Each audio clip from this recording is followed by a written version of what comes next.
Tonight on Connecticut's news station, tragedy in the capital city. A one-year-old killed in a hit and run. How police say it happened. And the man who attacked State Representative Mariam Khan learns his fate, how long he'll spend behind bars, plus how Representative Khan is responding. And we continue to honor fallen trooper First Class Aaron Pelletier. How family and friends are remembering him tonight. Now at 6, this is Fox 61, Connecticut's news station.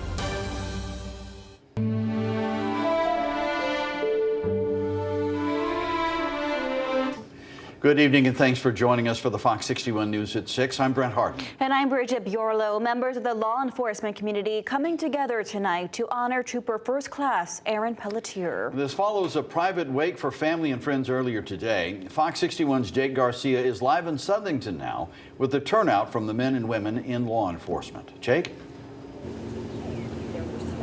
Well, Brent and Bridget, that calling hours wake ceremony for the law enforcement community now well underway. It started just before 5 o'clock with the procession, and the first people into the Della Vecchia funeral home here in Southington were actually members of the graduating class troop of Aaron Pelletier as well. So I'm going to step out of the way so you can get a kind of closer look at what the scene looks like here at this hour. Now, we do know that there have been a lot of people from all over the region, really, different departments and agencies showing up to pay their respects. We have just learned that all New England state police agencies were present here today for this law enforcement wake as well. And between the two services, for friends and family earlier and for law enforcement, about 2,000 people have attended the wake so far, and that number expected to go up as the wake for law enforcement officials for Trooper First Class Aaron Pelletier continues until about 8 o'clock tonight. Now, in the following days since his death, hundreds of people have been coming to the funeral home here in Southington to pay their respects, laying flowers and balloons at the memorial, his cruiser, and really that has been growing for this Connecticut native who was struck and killed by a truck during a traffic stop on I-84 last week. A GoFundMe has been set up by Connecticut State Police that has raised over $470,000 so far. The Pelletier family has asked the public to donate in his honor to Towers to Tunnel. It's a nonprofit that offers long-term support for families of fallen first responders. Now, while today's services have been reserved for family, friends, and law enforcement officers, his funeral tomorrow morning at the Xfinity Theater in Hartford will be open to the public. If your commute actually takes you through this area of Southington tonight, be prepared for delays as Route 10 will be closed at the intersections of Chapman and Mill Streets until about 9 o'clock tonight. Now, over the past hour, we have seen a lot of people coming in and out of this funeral home from all over departments, as well as including some state leaders. About an hour ago, we saw Governor Ned Lamont come and pay his respects as well.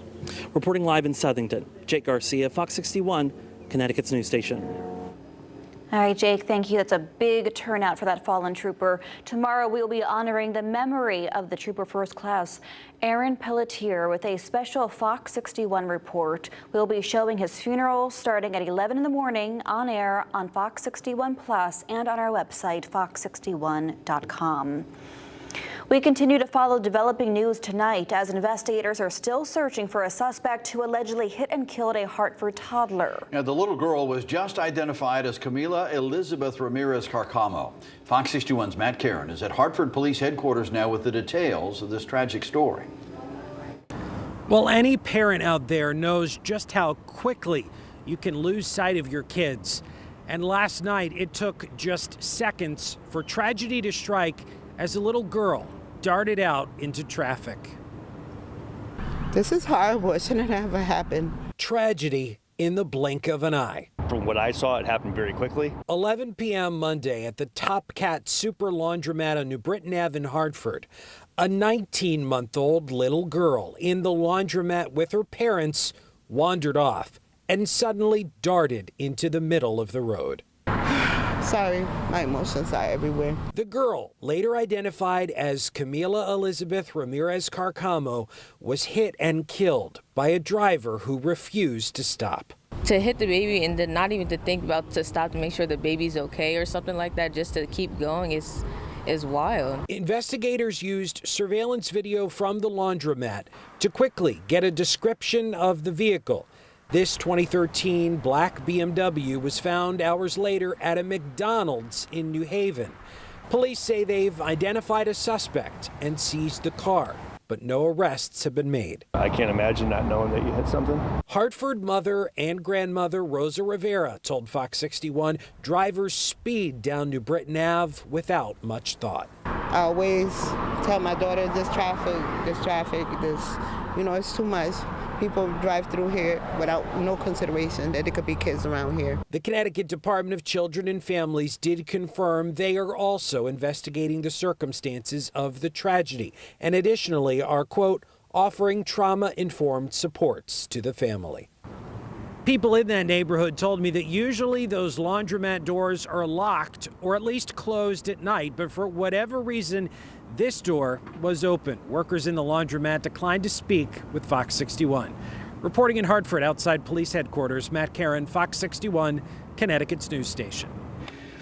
All right, Matt, thank you. A Waterbury man is dead following an overnight shooting. That shooting happened on Washington Street shortly after midnight. Police say they arrived on the scene and found 30-year-old Roberto Baez suffering from a gunshot wound. He died at the hospital. Police say Baez was shot following an incident. An investigation is now underway. Call Waterbury Police if you have any information about what happened there. And Milford police need your help in finding 2 suspects involved in an armed robbery. It happened at the Super 8 Motel on Boston Post Road Friday. Police haven't said if anyone was injured or what they stole. Call Milford Police if you have any information there.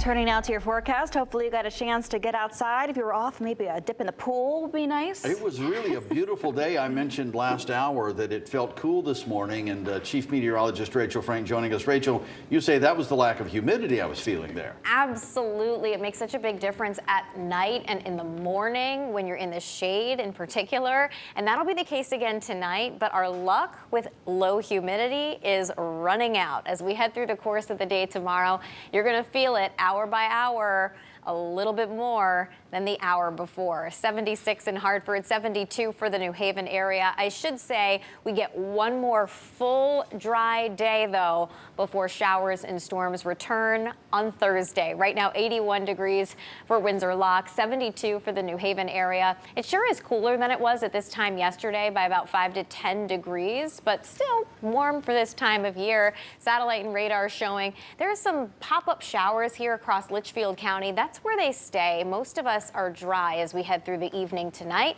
with temperatures that'll be tumbling back into the 50s to right around 60. So that's the good thing about this weather. You can open up the windows and push the reset button on your home if it's feeling stuffy. Any early low clouds and fog, break for sun. It's warmer, more humid tomorrow. We'll time out those storms coming up. Hi, Rachel. Thank you. Well, the state is giving more money and more access to Hartford residents and businesses impacted by flood damage. Fox 61's political reporter Emma Wolfhorst has been covering this program since it launched last year. She joins us now live in the studio. So, Emma, what's new with the funding?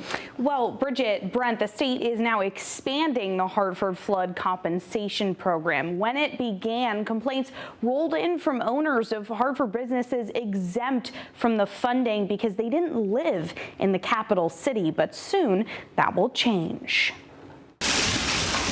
A shocking sight, water rushing into the basement of the historic Webster Theater in Hartford. Soon after purchasing the building, we learned the meaning of when it rains, it pours. Julian Gelman bought the Webster a year ago, spending money to renovate the space. But in the last year, he says the building has flooded 4 times. We ended up getting 3 to 5 inches of rain throughout the venue, supply closets, walk-in fridges, and most importantly, our dressing room. We had our dressing rooms fully furnished with couches, rugs, wooden floors, and now we have to get it all redone and thrown away. So Gelman applied for reimbursement through the new Hartford Flood Compensation Program. But even though his business is in the capital city, he lives in Wethersfield. When we originally applied for the grant, and we found out that it wasn't acceptable to people that didn't live in Hartford. It was a bit of a take back, and we were trying to figure out how to figure out funds. The state comptroller's office, which oversees the flood compensation program,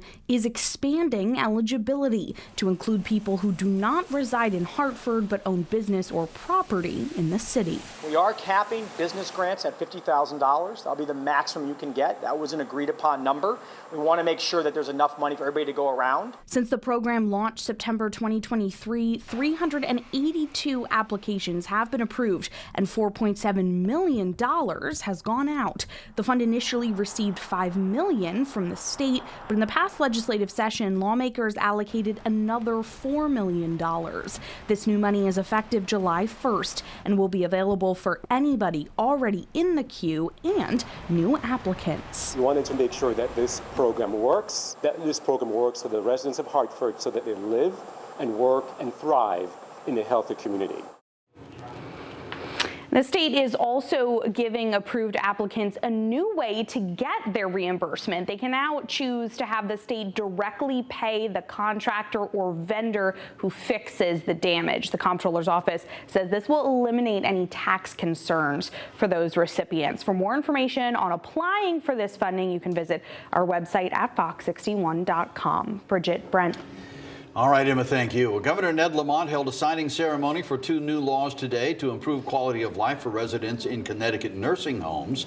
The first law allows Medicaid recipients to search for qualified home care providers, and the second law mandates beds at long-term care facilities must be positioned to allow at least a 3-foot clearance on all sides and not act as a restraint or create hazards.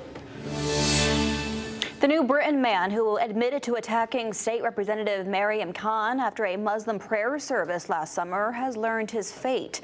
In court today, we learned Andre Desmond had a 20-year battle with schizophrenia and other mental health challenges. His defense team said he was not taking medication when he assaulted the state representative last June. I'm glad that this has come to a close. I look forward to putting this behind me. A sigh of relief in Hartford for State Representative Mariam Khan 1 year after being violently attacked by a man with a history of mental illness. He was institutionalized before he was 10 years old. 30-year-old Andre Desmond speaking before the court at his sentencing hearing Tuesday. I just wanted to say that the events that happened were out of my control. I didn't have any self-control. Since being held in Connecticut custody, his attorney says he's been placed on medication for schizophrenia and other mental health disorders, giving him the clarity to look back at his actions with remorse. He's very regretful for what happened. He's extremely regretful. He is so sorry that he caused pain. The judge taking Desmond's condition into consideration as he made his sentencing judgment. I accept the fact that he had never really had an experience quite like that before. And it has taken the many months, if not longer, that he's been incarcerated as DOC has tried different medication, far more mentally sound than he has been in quite some time. Delivering a punishment of 5 years behind bars and nearly 16 years of special parole. That includes conditions of mandatory mental health evaluations and routine drug testing. Also attached to the sentence is a standing order of protection to ensure Desmond does not harm or contact Representative Khan or her 3 children. Khan says overall she's pleased with the outcome. I'm just glad for the individual to finally get some of the medical care that he needs, and look forward to moving forward. Khan adds the case highlights the failures in the mental health system, and she plans to offer solutions during her time in public office.